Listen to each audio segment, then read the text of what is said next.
Today we are talking to Phil Goulding, who has spent a few decades in this realm and is now a transpersonal psychotherapist. I'm going to have to refer to my notes here. He teaches meditation, mindfulness, and self-awareness, and hosts his own personal podcast. Phil has also been on this path for 40 years, overcoming his own chronic depression and PTSD, and doing work in his past lives as well to accomplish this. Today's topic of conversation is Phil's path to awakening, healing, and awareness, and how he has used that as a vehicle for exploring the spiritual path and helping others in their healing and in this path as well. So thank you so much for being here.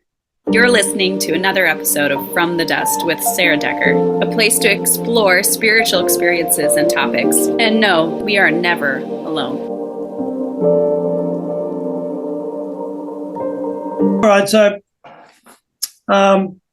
therefore, the unconditional self-acceptance, having faith in that, having faith that initiates you into conscious awareness where you are the, representative of love for yourself.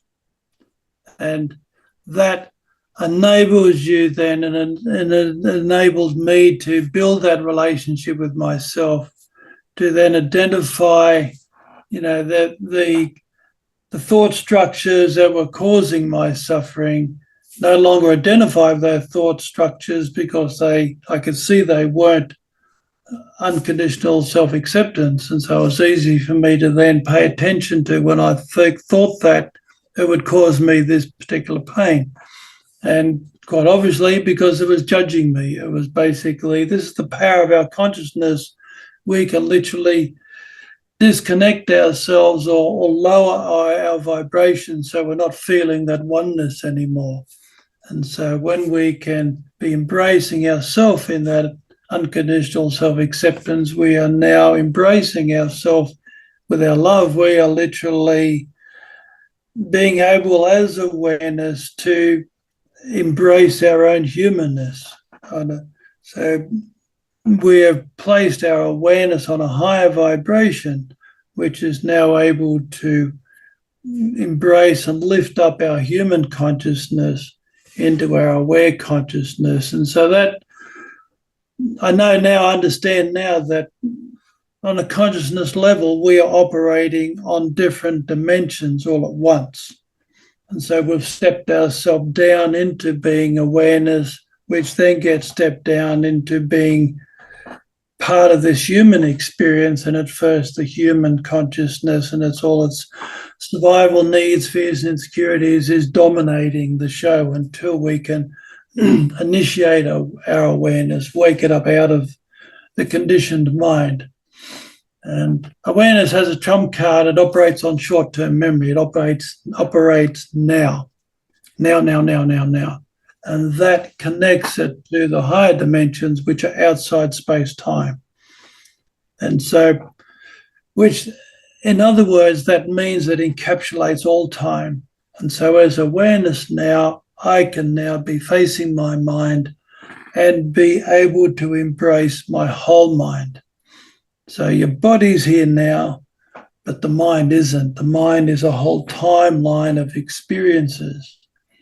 And so now as awareness, I can go up and down that timeline of experiences represented in my memories, which are frozen packages of energy, of points of consciousness in that moment that represent me as an 8-year-old or a 5-year-old or a 20-year-old. And they get sort of frozen and keep going on in a loop because they're, stuck in also mental confusion loops. And that's what happens when we get triggered. I get triggered, go into fear, go into fight or flight, which then triggers, an old program, an old point of vibration, which floods my present awareness with 8-year-old consciousness that I was back then. That level of vulnerability then pulls our awareness down, and we're now acting like an 8-year-old. Yeah. So that brings me to, when we initially talked, you mentioned something that I found really interesting. You were talking about the oversoul and Yeah, and about how you can speak to yourself and those. So with what you're talking about now is you get stuck in these moments of time, right? And yeah, then the trauma kind of brings you back into that yeah, always present reality of what was past present moments. I guess, I don't know, sounds a little confusing. yes, um but how we can speak to ourselves, and that is how we can release some of that trauma.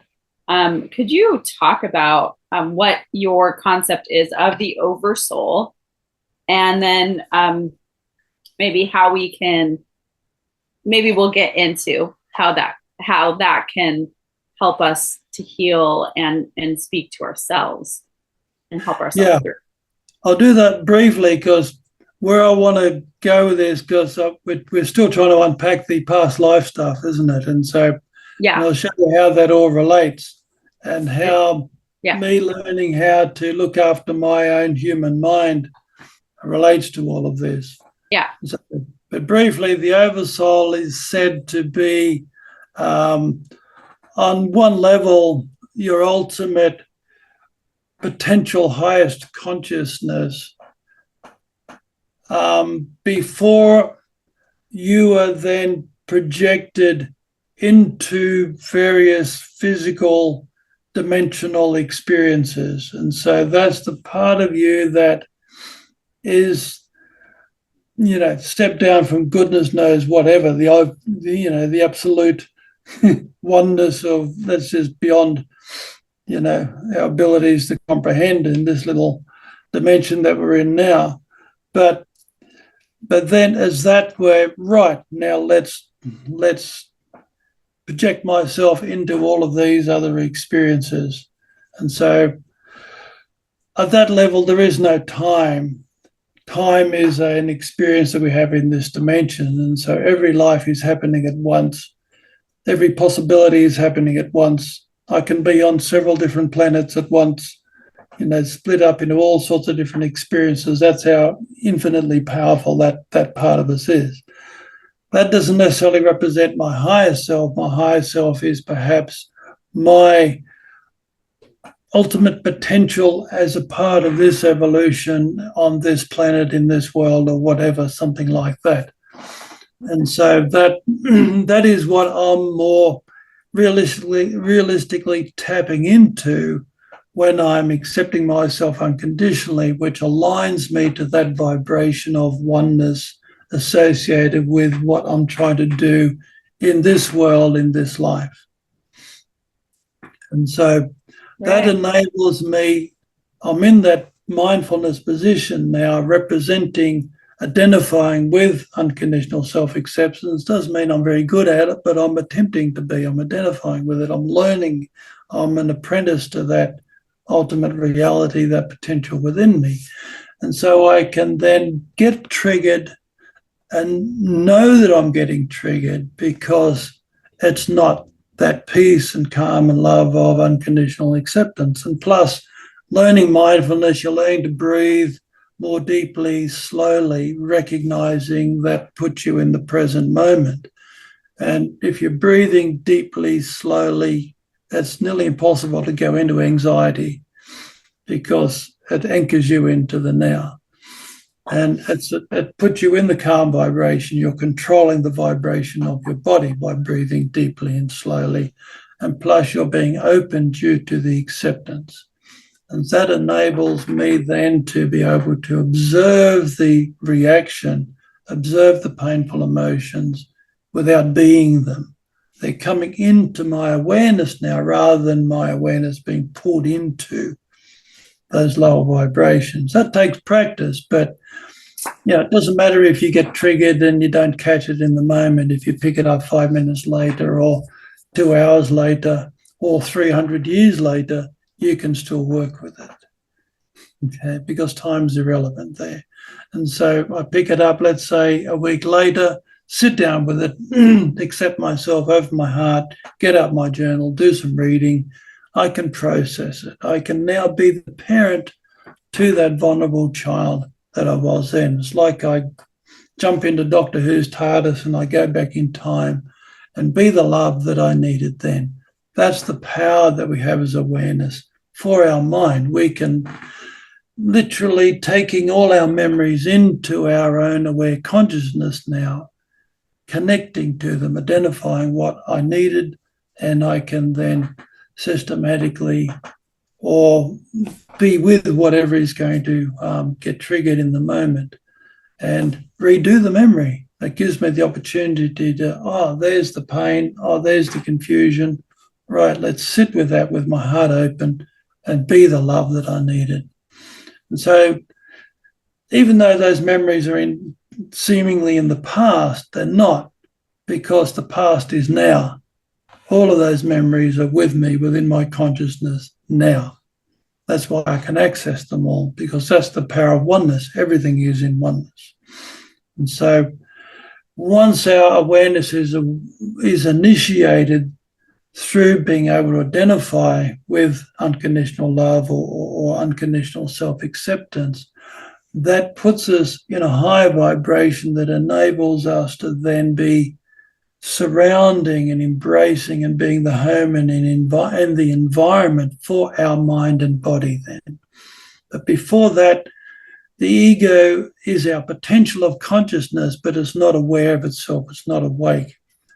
It is, in a sense, in the mind and body, going along for the ride, trying to steer the thing, but thinking it's the mind and the body. And so we think we are our programs. We can't see above them. And so that's why the ego is only as functional or as capable as your conditioning. So you are your conditioning, but once you're able to look at yourself, and it's hard to do that without self-acceptance, because when you lift up the lid of Pandora's box, all your self-judgments are going to come out and beat you up. And so the acceptance puts you in a position where you recognize those self-judgments are not valid, they're confusion. And so that's why you can start having a compassionate relationship with yourself. So that's the integration. In Buddhist terminology, the self-realization is recognizing that you are that love, you are that unconditional self-acceptance that represents your true nature.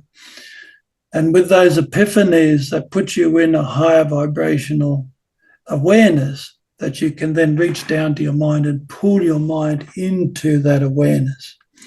And so which then prepares you for another epiphany, and you get up a bit higher, and then you can see more deeply into yourself. And so I was aware enough and practicing that enough. I know a lot more now than I did then, but doing that enough to have enough openness now for all that past life stuff to start coming through directly. There was nothing holding it back. And life itself was a part of that journey, which it is. I realized long before that the life happens for us, not to us, because it's obviously part of the oneness. It's literally an integral part of our own self. And so the girlfriend I had at the time was in those past lives, some of them. I had a mentor at the time. Hello, Troy. He was teaching the Alice Bailey stuff, and is a telepath. is a very good teacher, and he was also in one of those significant past lives, and so being around them started to trigger stuff in me, and by now, this was time, it memories that you were having? Were you having clear, like, visual memories coming back to you? What was it that you were recognizing as a previous life? Yeah, it's a good question. I would get it emotionally. My emotional window was wide open. And so by this time, I was just finishing off my university degree. Well, I'd basically finished it. So again, this wonderful synchronicity.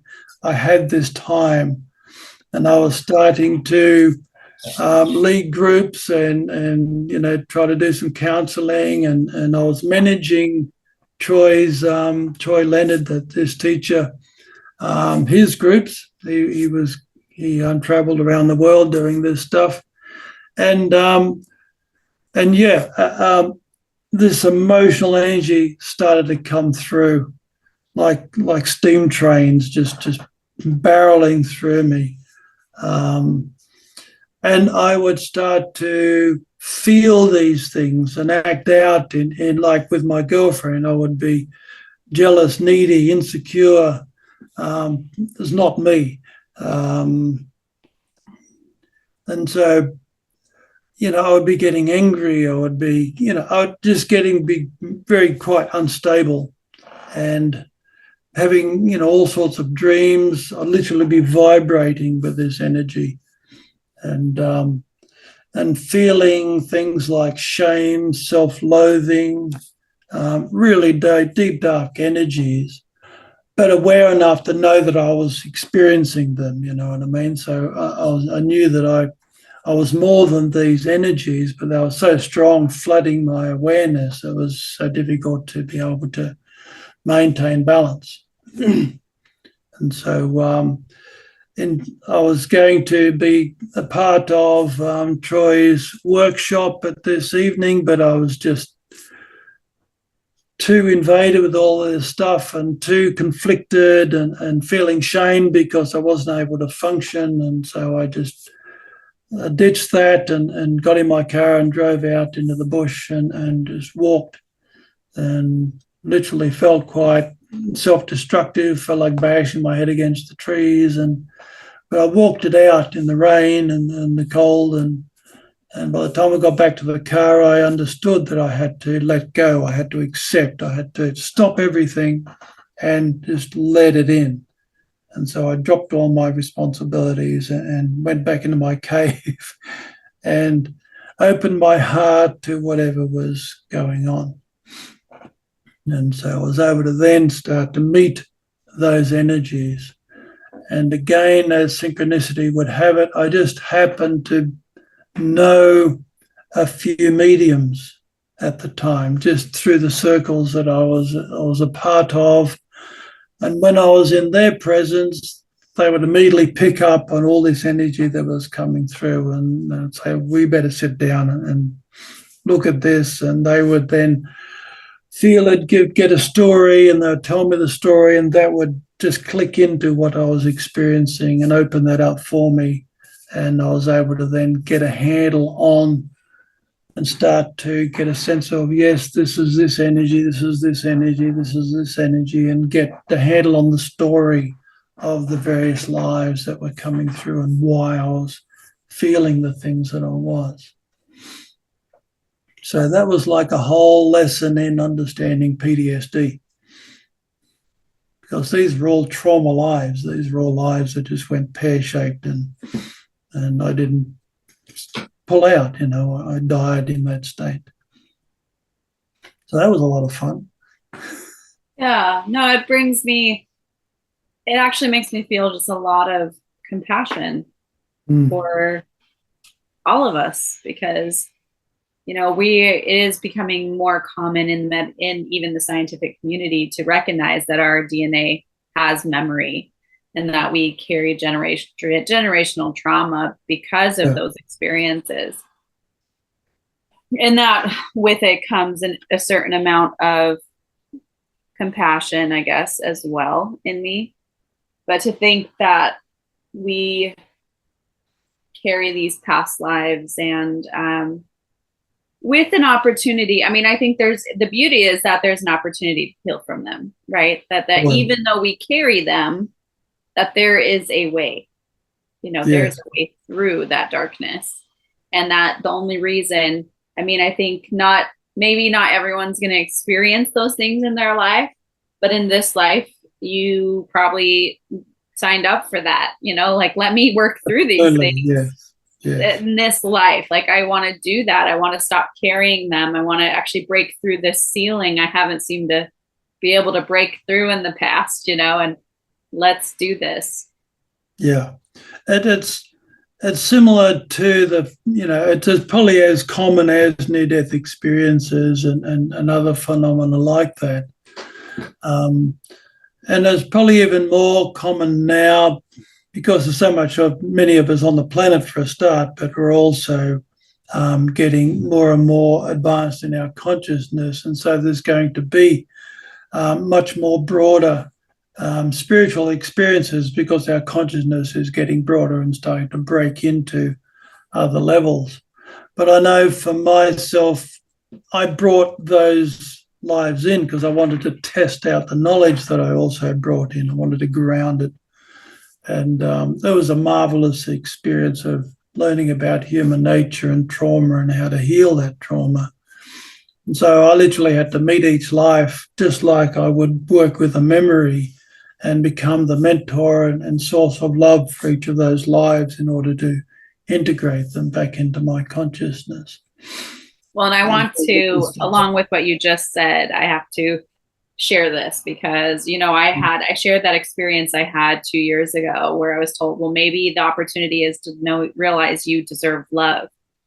And then for the last, I don't know how many months, I keep praying to be prepared. Like, how can I heal and be prepared? Because I know I've been through really hard things and I can think of what they are, like I look back and go, I know I'm going to have to heal from that. So please help me. And I keep pondering that and asking for help and guidance in that healing. And I just realized as I was sharing my previous experience that what I've been learning has been what I was told that relationship could be. And that, guess what? I get to be it for myself. And how beautiful is that? Yes. And so and it's interesting because I know it can be really effective because the counseling I have had, I've had experiences like that, like speaking to myself that have come up, and to be able to hear yourself and to give yourself space to have a voice and to be able to speak to that hurt part of you that still is existing in that moment. And see, you can feel it right now. Open your heart to it, and you're there present with it, and you can be that hurt child or hurt young adult and be the consciousness at the same time, at the same space. And now you are your conscious awareness sitting with your humanness, holding the space, holding her, allowing her to feel, because you're not afraid to feel that anymore. Hey, you're able to be there for her. And this is the amazing thing, that which is of a higher vibration, even if it's our own self, can be there for that which is at a lower vibration. But the lower vibration can't access a higher vibration. The higher vibration has to be the one that goes to the lower vibration in order to lift it up and to integrate it. And this is really important to understand. And if you go back to Christianity, I really think that Jesus was trying to tell us that this is your potential. I don't believe he was trying to say that I'm the only one and you can't get through God but through me. He was saying, I am you. You get to God, let's say, through you as conscious awareness. And so conscious awareness has the ability to form the bridge between God or universal consciousness and the human consciousness. The human consciousness in its own realm is too dense. It can't feel and experience and connect to that oneness, that unconditional love. It's simply not able to. It's too busy in survival trying to get love secondhand out there. And that's always conditioned love in some way. We can't help it. We're human, you know what I mean? But as awareness, we can generally represent unconditional love because it's not coming from the world. It's coming from that higher oneness that we're all connected into.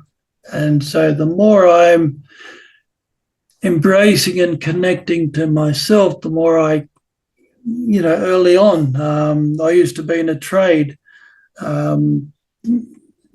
before I went to university, and I'd be in the workshop. I was working on cars. I used to paint cars, and I'd be rubbing down the undercoat.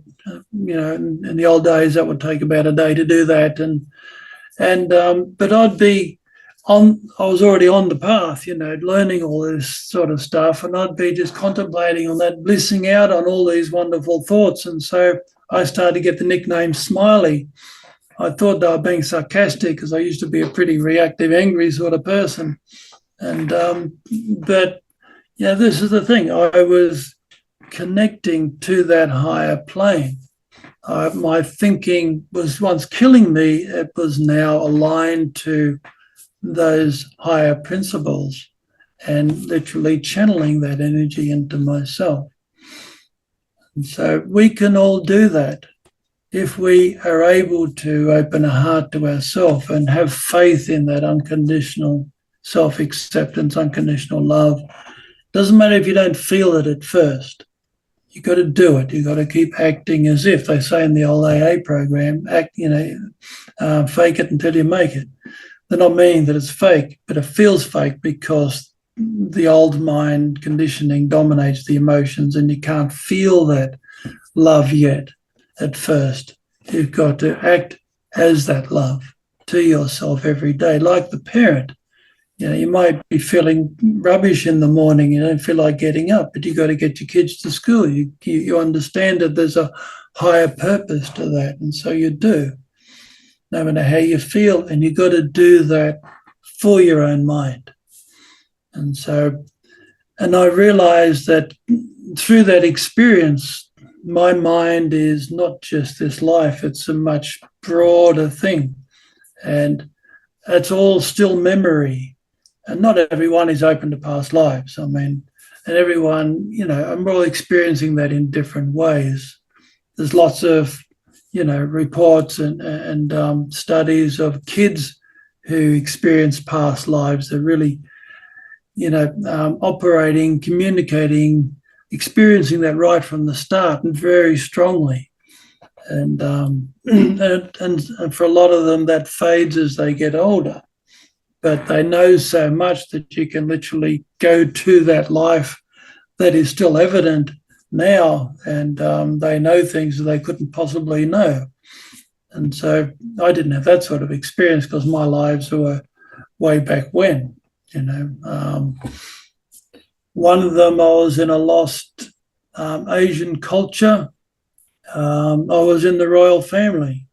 My brother, who has since passed away, he and my ex-girlfriend, I was going to university at that time, was my brothers in that royal family, and they were twins and they were the first in line. I was the last in line, so I was just sport. I had all the constraints of the being in a royal family, and so, but none of the freedoms of the power of being in the royal family. And so I ended up, I fell in love with someone, but they weren't approved of, and I ended up committing suicide in that life. So I had all that energy coming through. And another one, I was a street kid, running wild, reckless. So I had, and lots of self-worth issues there. That was coming through. Another significant one, really strong, associated with my girlfriend then. It was in Spain when it was Muslim at the time, and I was the eldest son in a well-to-do family. She was in another well-to-do family. I was besotted with her. We were pledged to marry, but she wasn't really into it. She was a free spirit and wanted her own life, and so she ditched me at the last moment. I couldn't deal with it, went into shame, went into the monastic order, ran away into that, and just became a bitter, twisted, deviant old monk. And so all that energy was coming through, all that self-loathing, and another really significant one And I can still get emotional about it. I was in the Crusades with Troy, who was my mentor at the time. We were true believers and getting ready to wipe out these heathens in this community that were non-believers, and we were very experienced and capable, but not quite numerous enough. And we joined up with another band, and we went in and we destroyed them. They were actually a community, so we killed the women and children, and and some of us, and I'm feeling it right now, woke up to the horror of what we were doing. But I wasn't mature enough to understand that God wasn't making me do that. I thought God was mad. So my identity was completely shattered because my whole identity was around being a warrior for God. And so that was a huge, big shift in my consciousness. And so that was a big influence coming through, a big conflict with God, if you like, or my conception of God. And so there was a lot of anger there and a lot of energy there. So you can imagine the energies that were coming through from those sorts of lives that I had to, integrate by just learning to be with them and hear the story, feel the story, and be that compassion with the awareness that I have now. And it took probably a couple of years to fully integrate it and come out the other side of that. But yeah, it was a huge learning opportunity, enabled me to do that sort of work with other people now as a therapist.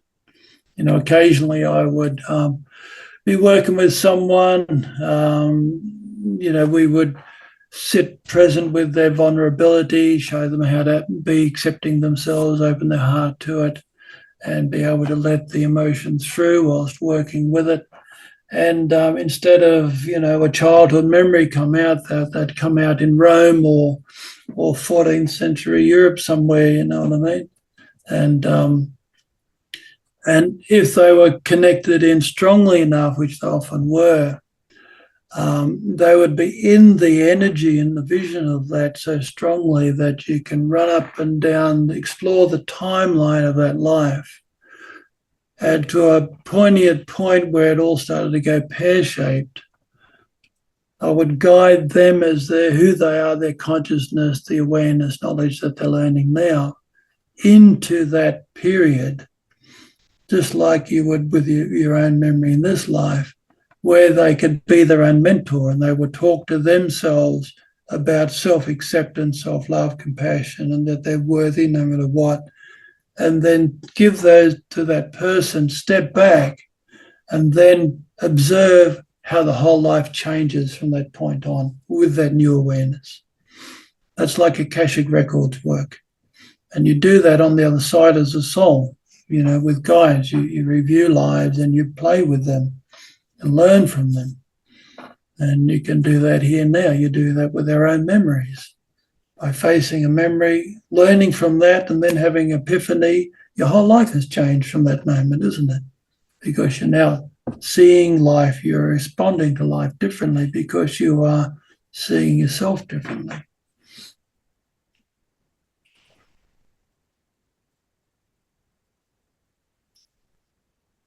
It's a beautiful thing to consider. Yeah. And to see how we can help ourselves through obstacles within our own lives. It's hard to wrap my mind around that a bit, but I know that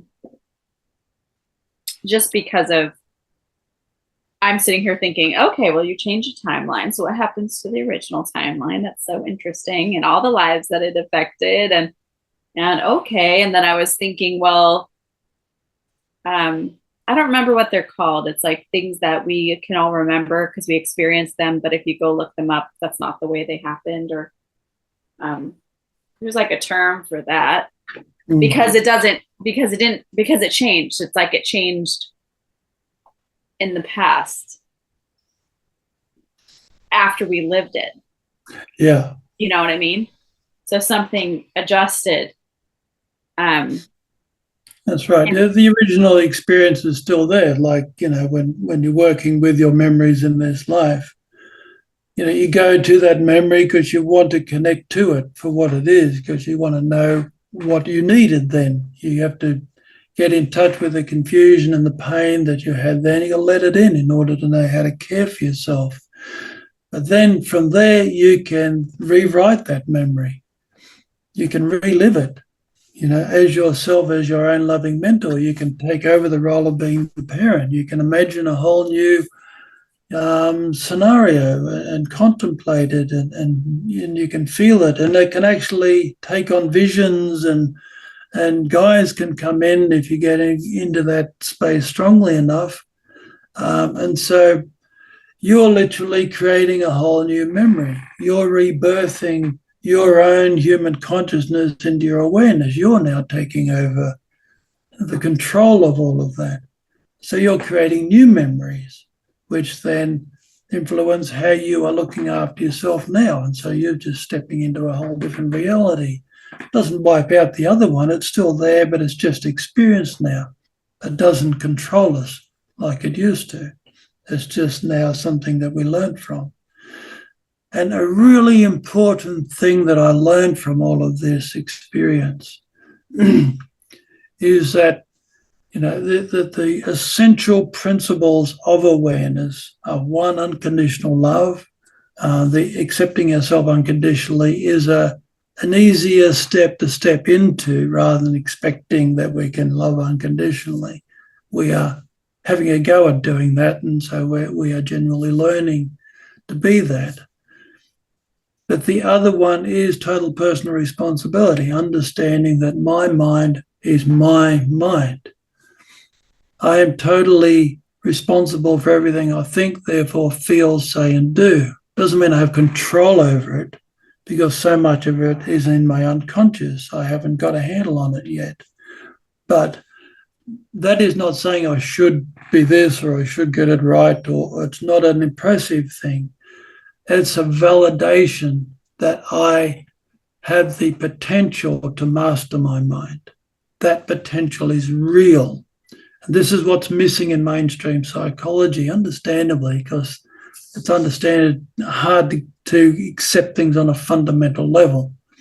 So we're accepting that love on a spiritual level, on an ultimate consciousness level, is unconditional. And I can align to that and represent that. And we are having faith that I have the potential to fully master my mind. That, in fact, my mind is the one thing in this world that I potentially have full control over, nothing else. Because wherever I go, I'm with my mind. It's a captive audience. But my mind is incredibly deep and complex. I mean, just look at the past lives. That's still my mind. When we die, like the near-death experiences, the NDEs teach us that the only thing that dies is the body. The experience of having the body and all the consciousness of the body we take with us, and we take our mind with us. But we're released out of the density of the physical, and so our, pure consciousness at the evolutionary state that it's in is able to be released much freer from the mind, to the point where we often don't even realize that's our body lying down there, and we can even forget that we have a life until some guide reminds us that we had one. And so that's how expansive we become, but we still take the mind with us. That represents the experience of this life. That's what's in the Akashic records. And we do that life review and we learn from it. Nothing is forgotten, nothing is left behind. And it's all there to integrate, to heal, to learn from. And so that's what I've understood now, that life is not for suffering, it's for learning. That the suffering is a part of learning, that's there to wake us up. Otherwise, we'd never wake up. And that we can learn, and life is not doing it to us, it's trying to facilitate that learning. but it takes a while. It takes, I don't know, a number of lives to get to a point where we can understand that and receive that and start to shift. At first, we just have to experience being human in all sorts of, ways to get there. I mean, I've had clients that I've been a part of their lives. I had one where I was the conquering general rampaging through her community. Being the catalyst for her committing suicide rather than being captured. What's interesting to me about that is, and if you look at least for me, this is how it's helped me. When I think about the one life paradigm, if I think I only have this one life, then I can be condescending. I can look down on other people. Because my life is different than theirs. One thing that the multiple lives idea that has really benefited my heart is the realization that, if we think about what we're taught about Christ, Jesus Christ, he has many names, whatever you want to call him. Yeah. Yeshua. Yeah. So if you think about who he was, and if you think about the Garden of Gethsemane, where he took on all the pain of the flesh, right? If you think about that. So then if we are to be like him, because the word tells us to, right? We're told to be like him. So if we are to be like him and he had to take on all the experiences of the people, then we as people, it makes sense to me that we would indeed need to experience all things. Yeah. And that includes being the terrible person in someone else's story. Yep. And that we've lived that life because we weren't always so spiritually aware and so spiritually evolved or progressed. We all start somewhere. We were spiritual infants just as we were physical infants. And this life is a big metaphor for our spiritual growth in a lot of ways. Yes. And so we were that terrible person, like you said, rampaging through a village where we in another life, in this life, could never imagine being that person because we are not there anymore spiritually. Yeah. But what if we once were? And we know we once were, right? Because come on, we can't be egotistical enough to think that we never were. All my lives I was perfect. You know what I mean? That's just not likely. And it's not likely, and it's just not also desired. Because if I were to be truly have the wisdom of someone who I consider a God, and he has experienced all things, and therefore I must as well experience all things. And so to me, it brings a level of compassion to those who are struggling around me, because I know that could have very well once been me. And if you think about, what would I want? I probably, if I was that same person stuck on this addiction or whatever it may be, and how torn up I would be in my heart, I would just want some compassion and some love. And so who can I be for that person who I know who that's their reality this time around? So I just think it really changes. It's changed me. And I think it's a beautiful change. Yes. And so I think there is merit in considering these things and believing them, or even considering them in our hearts, in the sense that it's made me a better person to consider that I was once a fumbling idiot, just like everyone else. And we're all in it together because we're all trying to figure it out, and we're all just figuring it out. Well, one of the things I like to say in a humorous way is, if you're human, that means you're full of shit like everybody else. But that shit then becomes fertilizer for our awareness. It's fertilizer for compassion. It's to be able to face yourself with acceptance helps us to understand the dilemma and nature of humanness. when we look at ourselves as a child, we're not responsible for our conditioning. We are so vulnerable, so helpless, particularly before 5 years old. And we're already acting out our conditioning by the time we're 2 years old. And so you're doomed to be human. You can't avoid it. That is the experience, and it's meant to be the experience. It does not make you unworthy, no matter whether you're Hitler or, a most kind mother on the planet. It's ultimately everyone is healed with love. Now, we may not be able to be reached in this life.